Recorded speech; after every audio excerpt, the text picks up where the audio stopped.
Welcome to Freedom Money, where we explore Bitcoin financial freedom and building in the Bitcoin space. Today on the podcast, we have Cedric Marr joining us, builder in the space, and welcome to the podcast. Thank you for having me, Kevin. Just as background to some of the listeners, we've gone through some technical issues this morning, and I'm not with my best microphone, so bear with us.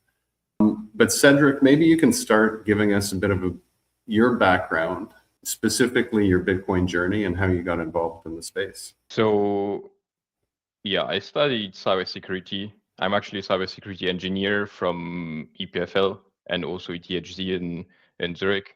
EPFL is in Lausanne in Switzerland. I have a bachelor degree in communication system and a master degree in cybersecurity.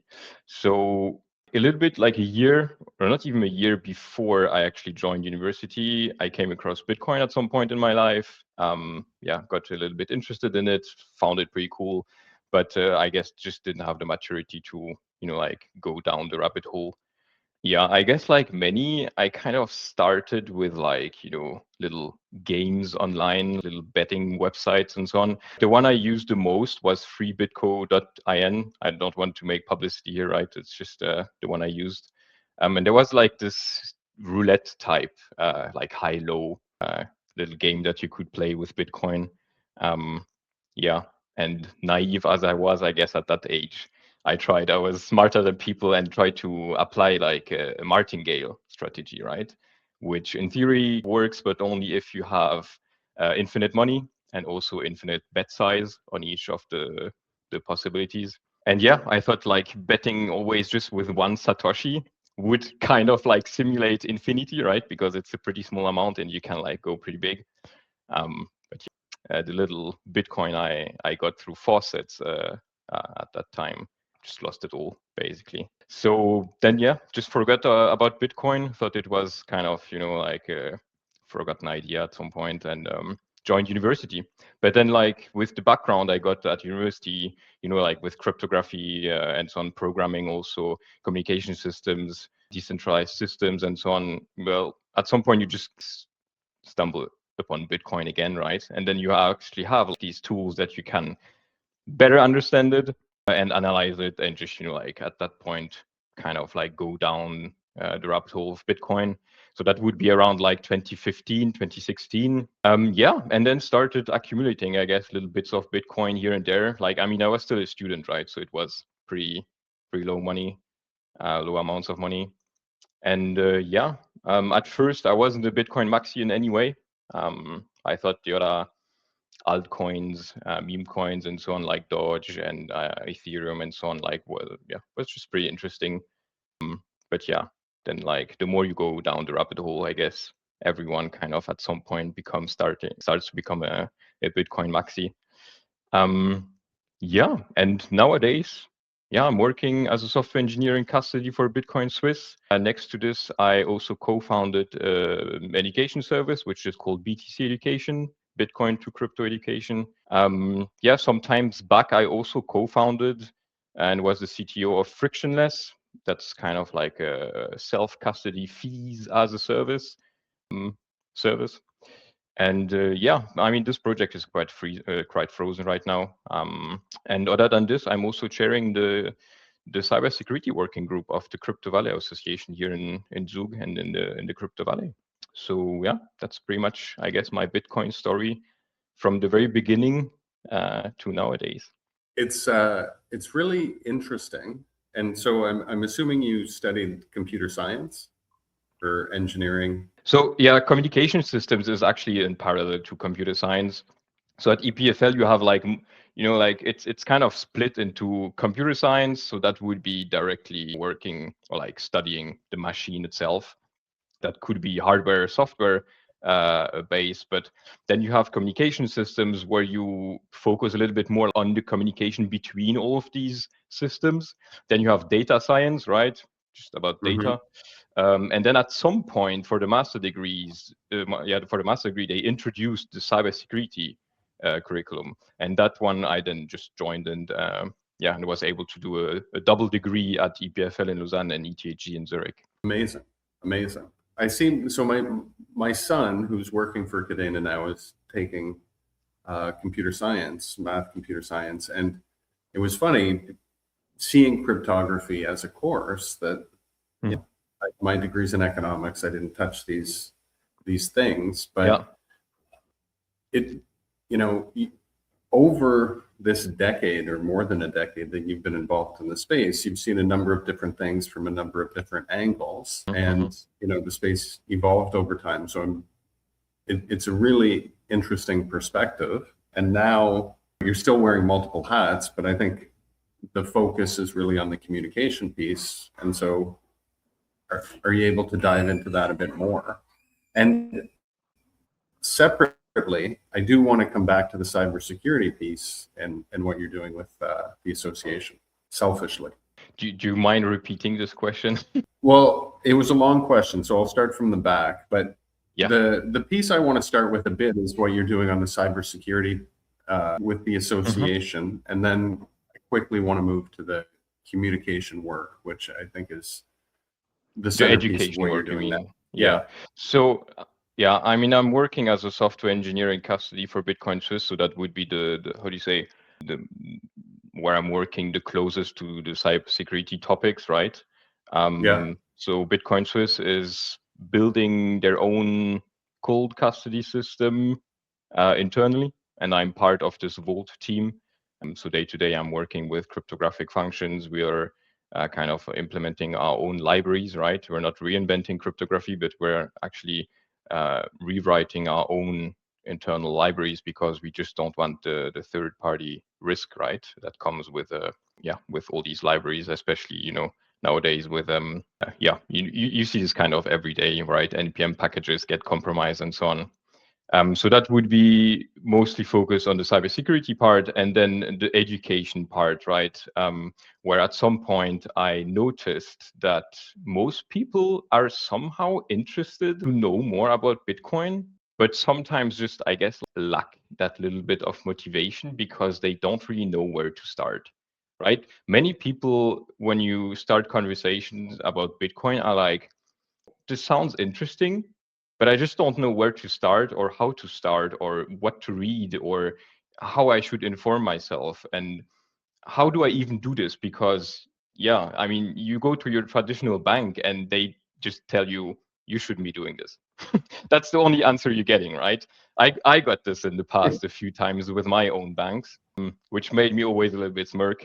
But yeah, and then, I mean, you're on your own, right? And most people will then, you know, like go to social media and I know like follow all these TikTokers and Instagrammers and whatever. But most of them, I guess, are pretty much focused on hype and just the pricing aspect of Bitcoin, right? Because that's like the most like newsworthy stuff or the one that has the most impact on these platforms. But then, like, how do you actually do this in such a way that you're not exposed to, you know, like third-party risk and so on? That's a very different like question and topic, because most people think that the Bitcoin that you own on exchanges, or maybe if your bank, there's like a few banks that actually allow you to store your Bitcoin, right? Or now Bitcoin Swiss and so on, is like equivalent to what you actually call Bitcoin, and it isn't, right? It's mostly like paper Bitcoin or like a proxy or a security, or just like it could also be equity, right?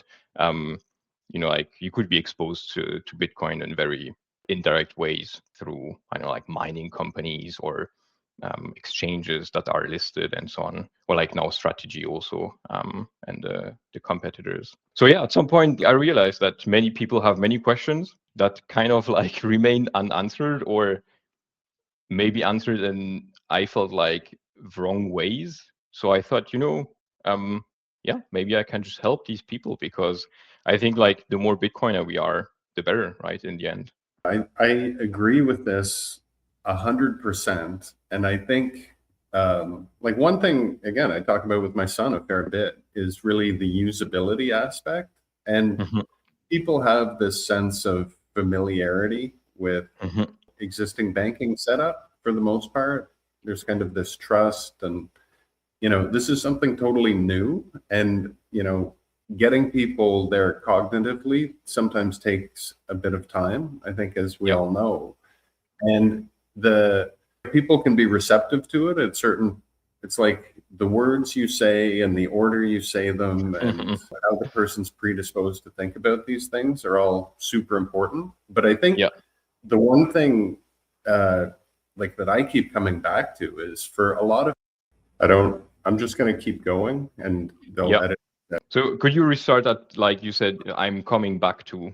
Well, I'm just coming back to the place where Bitcoin was introduced to me and I thought, oh, this is really cool, but you know, I'm kind of scared of losing my keys. I'm scared of this additional responsibility, and walked away from it for like 5-10 years, and then came back, and the price has gone up an awful lot. And in some ways, you don't know who to reach out to, right? And so I'm seeing a lot more educators in the field, and with Cadena, we're able to partner with as many educators as we can, because I see tremendous benefit to both of us and everybody in the world when Bitcoin's adopted as money. And so, you know, everybody on this team is, I think, working in the same way to achieving these same goals.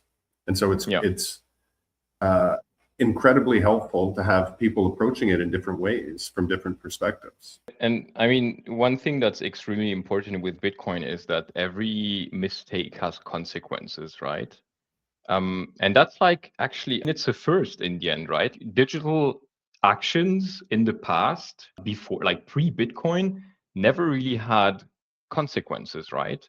Anything you would do, you're doing a wrong, you know, like money transfer with your bank, you just call it and you tell them, you know, like, could you just revert this payment? I didn't intend to do it.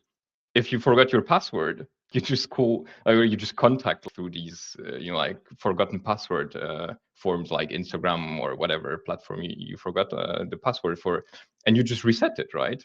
There was no real consequences, but that's different with Bitcoin, and I think this is very difficult to understand. It's something I often had to repeat multiple times to people, right? That you kind of like, you have the responsibility, you have the risk, right?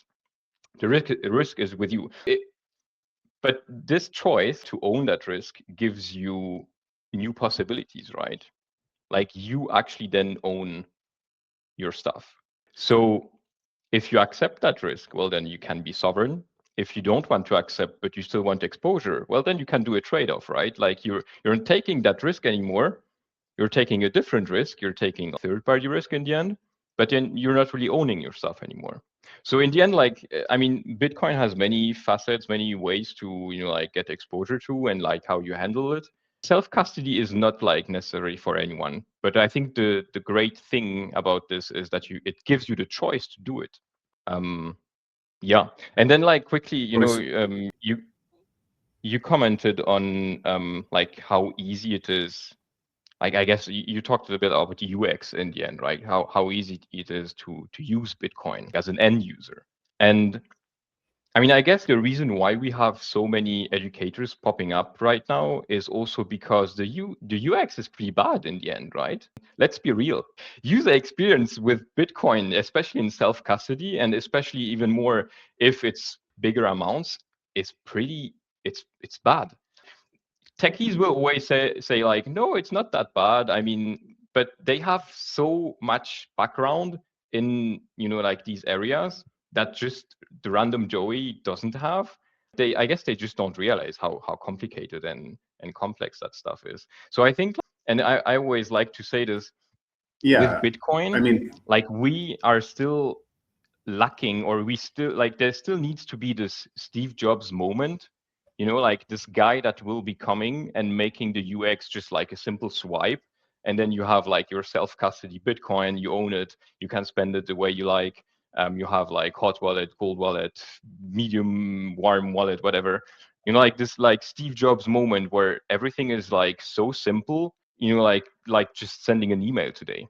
So this is, you know, what I think, and until my, you know, 80-year-old parents are able to interact with this in a reasonable way that gives them comfort, I think there's a portion of the market that's missing, or people who aren't technologically inclined.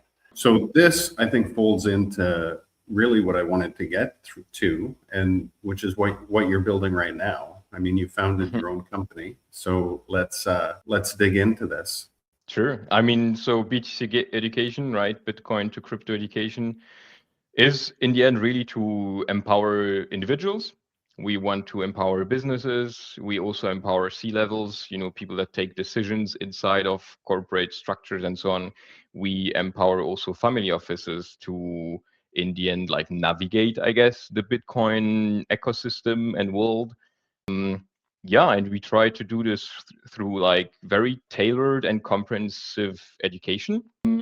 Yeah, I mean, in the end, like, I think it's important to start with the right education so that in the end you have the right building blocks to in the end like act on your decisions in the right way, right? Not everyone wants 100% of self-custody. Some people want part of it, of like their holdings in self-custody. Some people want just a little bit of less what you say, like ownership of the risk, and that's fine, right? But I think like understanding Bitcoin and understanding how you treat the asset, especially nowadays because of the bad UX, is like way more important and like a step that you need to do before even getting the exposure, I think. Especially also because of the volatility. Most people, if they just don't know what they're doing or like know anything about Bitcoin, like they will get some exposure, you will have a drop, like huge drop, and then they like just sell at a loss, and the journey is done. I think if you have the right education and you're just understanding what you're investing to or like saving into, these drops shouldn't really matter in the end, I guess. You shouldn't be really caring about them. Like, that you're like saving for the very long term, like 10, 15, 20 years, I guess, like even more. I mean, some families, it's like generations, right? That they want to keep some wealth. So yeah, I guess like, I mean, many people in the space always say like study Bitcoin and then buy Bitcoin. And I think I fully stand behind that statement. Yeah, I think we're getting to the same place in terms, but I'm very optimistic because I see what's being built in the space, and I honestly feel like the amount of things being built to improve the user experience today, things being built today, there's more being built today than has been built in the previous 15 years. And so I'm really optimistic that the user experience is going to improve to the point it becomes more accessible. Do you see certain kind of recurring themes of like, things that you thought people knew but didn't know about Bitcoin, or certain preconceived notions that they have when they want to learn about Bitcoin that they've been fed from the Matrix or other things? Yeah, I think the two biggest ones are really that people just conflate Bitcoin on an exchange, on some bank, on like, I don't know, like even as ETF and so on, as Bitcoin, right? They think it's all the same in the end. They don't really understand that there's like this, like bearer type asset in the background, which is actually Bitcoin. And then on top, you build different stuff. I think that would be one of the two. The second one, I think, is a little bit more tech related. Many people also sometimes are very surprised about the notion of a key, right? Suddenly they're surprised and asking, like, but what's that key you're always talking about? Like, why do I need a key? Is it like my password? And many different questions come up, right? And sometimes you even like already lose people at that point because they're like, how will I even like keep track and secure that key, right? In the end, like, and it's difficult. I mean, you can't really blame them, right? People forget their passwords just so often. If I look at, I'm not gonna name people, I guess, but if I look in my very inner circle already, forgetting their password is like, it's happening every month in the end. And that's something that you just can't allow with Bitcoin. And the fact that this key is so important and that the concept of a key actually still is a thing is like very problematic, I guess. I have no clue how this will be solved in the future. keys will remain, right? The way we manage these keys and back up these keys and verify these keys and so on will change, hopefully for the better. It already changed quite a bit since the very beginning of Bitcoin, but it still needs to change quite a bit, I guess, for like most people to be able to just self-custody Bitcoin in the end. So yeah, conflating the asset with like assets on, how do you say, like proxy assets is a very common theme. And then like just the fact that there's like this weird key system, I guess you could call it, is, I would say, the second one. I see all the fanboys on Twitter for strategy, and there's a lot of the treasury companies and other things and ETFs, and it is Bitcoin exposure and different than Bitcoin. But yeah, I people deep in the space, I think, often kind of conflate these two things. But it's, I mean, the conflation is bad, but the fact that it exists is good, right? I don't want to criticize the fact that strategy and coexist. Like, it's very good. Even the ETF is very good, right? Like, it's good for Bitcoin. It's democratic, like, how do you say, like, it makes it more accessible. I think it's all generally very, very good. The more participants in the market are very good. The only, to me, the only aspects where I kind of, think twice are some of the centralization. To me, it's more of a centralization, decentralization issue. And, I would just point out that there's an awful lot of trust in Coinbase custody. And every 3 months, I can find an article where somebody at Coinbase to get KYC information so they could hunt them down and steal their Bitcoin. So to me, in the space, there's a lot of discussion about digital credit and other things. And what we're talking about is preferred shares and recreating TradFi using Bitcoin as an asset. I think there's enough financial innovation that can happen within Bitcoin itself and on-chain where, we can really move away from this traditional finance system. But I think we're really, really in the early innings, and I don't necessarily think it has to be a move away. It just, like you said, people have options. And I'm curious, Cedric, I want to get some details in the family offices or the types of education you're providing. If, is it customized and targeted to the group and what they want, where they feel they have gaps in their knowledge? So quickly on the centralization issue, if I may, I fully agree, that the huge Coinbase honeypot is an issue. But I think it's less of an issue than people, I guess, believe. Obviously, a hack would be extremely bad, right? And it would drop the price of Bitcoin, and we would have huge crash, and some people would lose confidence and trust and whatever, like, obviously. But I think also then you have, like, people say it's bad that one or a few entities own that many coins. Like, I mean, I guess it's a critique on, I guess, just like wealth maybe, or rich people or whatever. But what's good, right, is that Bitcoin is and will remain proof of work in the end, right? It's not proof of stake.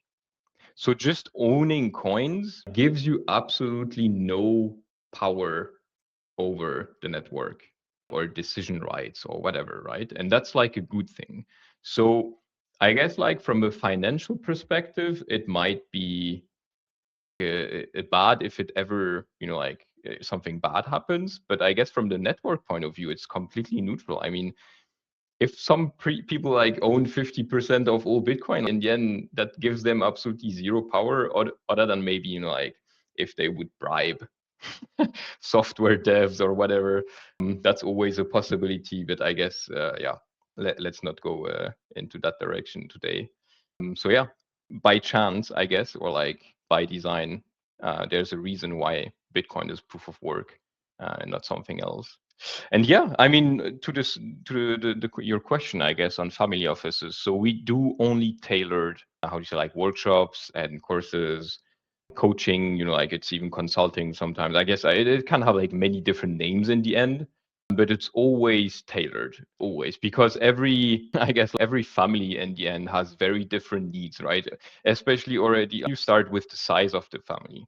There's like very small-ish families that are inside of a single jurisdiction, and then you have like bigger families which are over multiple jurisdictions, and that's already like a huge difference on how you treat their issues, right? So obviously we have this curriculum, I guess, that we share with potential families that we are discussing with, that kind of like outlines a little bit the topics that we can touch with them. Also, sometimes it helps them just to ask the right questions, because sometimes they just don't know the questions that they want to ask. Also, they're just like so lost. They have so many questions, they don't really know where to start. So I think that's like a starting point that gives them ideas and gives them just like food for thought to ask us and provide us with the right questions and data and issues that they have. But then in the end, when it comes to helping them in the end, we will always do tailored to exactly their needs in the end. It's it's a very premium service, right? They're paying good money for this in the end. I think they should be getting the right service in the end. It shouldn't be something that you just find on YouTube, like playlists, or I don't know, just online as a blog post or something. They want like someone that, Well, as you said, like a I'm contact curious. person. Like, please go on. I was curious. Sorry, I apologize, Cedric. We've got No these worries. tech challenges, Latency. which Yeah. we will edit out. It's my nomad lifestyle leading to some bad Wi-Fi decisions No tonight. worries. Yes. So this vantage point, I think, gives you kind of a unique access to maybe see what's coming next in the space. If these clients are articulating what's missing or what they need, or do you get that type of feedback? And if not, I'm just curious what you think is the next thing in the Bitcoin space. Yeah, I don't think we necessarily like get the answer to that. I think areas where we could still improve a lot is, like how you back up data in the end. And by data, I guess in this case is keys, right? Especially when you have very complex setups, for example, like multi-sig and so on, the way you back up this data and also verify that data in the end is quite complex and difficult and a lengthy process, right? And this needs to be done in a very streamlined way. And then you have obviously, let's say you have multiple keys and these keys must reside in multiple jurisdictions. How easy is it to verify that backup now that it's actually working if you ever need to recover, right? That's huge issue. So I think, in the end, the backup and the verification of this backup is something where we could really improve a lot still, I think. And I hope to see a lot of research going on there, a lot of new ideas coming. At least I hope that would make, I guess, my life quite a bit easier also. I think that's, I would say like the next pain point that I would like to see improved upon in the next few years. I don't disagree with that. I know for our business, we're talking to, there's this world of institutional custody where a lot of Bitcoin sits, and it kind of creates this operational challenges about, who's signing maker checker functionality. And I do feel like there is, some kind of order of magnitude steps that can be taken in this space to make it so that, people aren't going to lose their coins at the, as they have historically in some cases. Yeah. But I agree that that's a gap. Or, that's an area for improvement, we'll say. Do you have, maybe, again, having been in the space for a decade and have this can I just add something I'm before? really curious about, of course. Sorry, I think there's like a lot of latency right now. I'm not sure where you are in your. No, go ahead. You stopped. Okay, sure. Maybe something, and that's like quite family, how do you say, like specific, right? It's not really an issue with just individuals. It's not an issue with corporations. It's not, like it's quite specific to families here. And it's something I actually, at the very beginning, was quite surprised by the fact that people asked us this. But I guess in hindsight, it's absolutely expected, I guess. And that's the education of the next generation, education of children. So it's just as a fun fact, I guess, like the youngest children that we're educating is 11 years old. And he's like one of the smartest kids I've ever come across. He watched every single Michael Saylor video. He understands Bitcoin way better than I did. Just a few years ago, I guess. And yeah, the education of the next generation is really important for these families. And I think in terms of education of children, just like young people in general, is where we could improve quite a bit also. Because I guess most educational resources are tailored to adults in the end. Whether it's techies, whether it's non-techies, in the end, you're speaking to adults, right? And just setting up educational content for children so that they grow up, I guess, with the right mindset, with the right tools to understand Bitcoin and to just follow into I guess like their families or parents' steps. It is something where there's a lot of how do you say, like, stuff that could be done. So I'm alone sitting here again, or standing actually. Let's hope he comes back. I guess there's a countrywide internet outage. Still not coming back. Gonna get some water.